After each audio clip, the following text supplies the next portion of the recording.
Hello friends, welcome back to our channel. আজকে বানাবো সর্ষে দিয়ে সজনে ডাঁটা আলুর তরকারি। তো সজনে ডাঁটা আলুর তরকারি করার জন্য আমি এখানে কেটে নিয়েছি আলু, সরু সরু করে কেটে নিয়েছি। আর এখানে সজনে ডাঁটা কেটে নিয়েছি, ভালো করে ধুয়ে রেখেছি।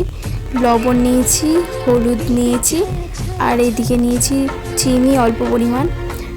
আর এদিকে নিয়েছি সর্ষে, কালো জিরে আর সর্ষে আর কাঁচা লঙ্কা পেস্ট।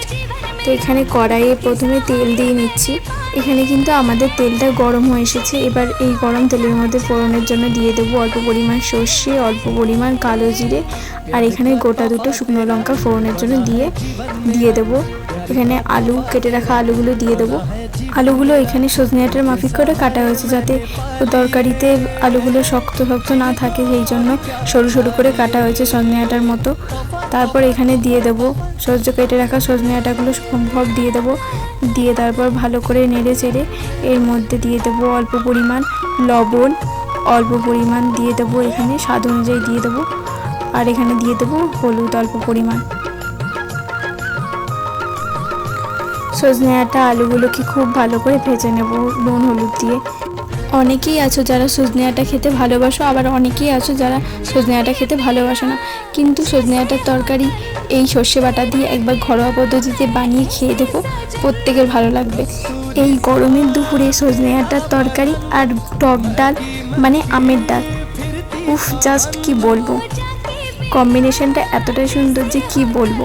যাই হোক, এইদিকে আমাদের সজনে আলুটা খুব সুন্দর করে সেদ্ধ হয়ে গেছে, তাই আমি এর মধ্যে দিয়ে নিচ্ছি সর্ষে লঙ্কার পেস্টটা।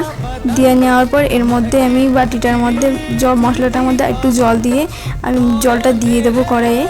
দিয়ে তারপর আমি পরিমাণ মতো জলটা দিয়ে নেব, যাতে ঠিকঠাক থাকে, অসুবিধা না হয় পরে। তেল দেওয়ার পর ভালো করে নেড়ে চেড়ে পরিমাণ যাতে ঠিকঠাক থাকে, সেই হিসাবে আমি এখানে সব মশলাগুলো দিয়েছি। এবার এখানে আমি দিয়ে নেব অল্প পরিমাণ হলুদ গুঁড়ো, পরিমাণ মতো দিয়ে নেব এখানে হলুদ গুঁড়ো। তারপর দিয়ে নেব লবণ, দিয়ে নেব পরিমাণ মতো। এখানে স্বাদ অনুযায়ী আমি এখানে লবণটা দিয়েছি। তো এখানে একটুখানি জল অ্যাড করে দেবো আমি, যাতে মশলাটাকে ভালো করে কষাতে পারি।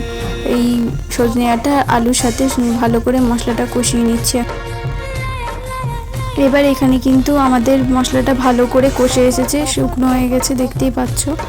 এখানে ভালো করে তরকারিটা সজনে ডাঁটাগুলো আর আলুগুলো একদম ভালো করে সেদ্ধ হয়ে গেছে, তাই আমি এখানে পরিমাণ মতো জল দিয়ে নেব, যাতে আর একটু ভালো করে পুরোপুরি তরকারিটা রেডি হয়ে যায়। মশলা কষে যাওয়ার পর জলটা দিতে হবে কিন্তু। 5 মিনিটের জন্য যে ঢাকনাটা বন্ধ করে দিয়েছিলাম, এখন ঢাকনাটা উঠিয়ে নিচ্ছি। দেখতেই পাচ্ছ আমাদের তরকারিটা একদম রেডি হয়ে গেছে, আলুগুলো ভালো করে সেদ্ধ হয়ে গেছে, আর এখানে সজনে ডাঁটাগুলো তো একদমই নরম হয়ে গেছে, শক্ত নেই আর কোনো জায়গায়। যাই হোক, এবার নামিয়ে নেব তরকারিটা। সজনে ডাঁটা আলুর তরকারি তৈরি করার জন্য খুবই কম মশলা ব্যবহার করা হয়েছে এখানে। খুবই হেলদি একটা খাবার সবার জন্য। বাড়িতে সবাই একবার হলেও ট্রাই করো। আজকের রান্নার ভিডিও এই অবধি, দেখা হচ্ছে নতুন কোনো ভিডিওতে।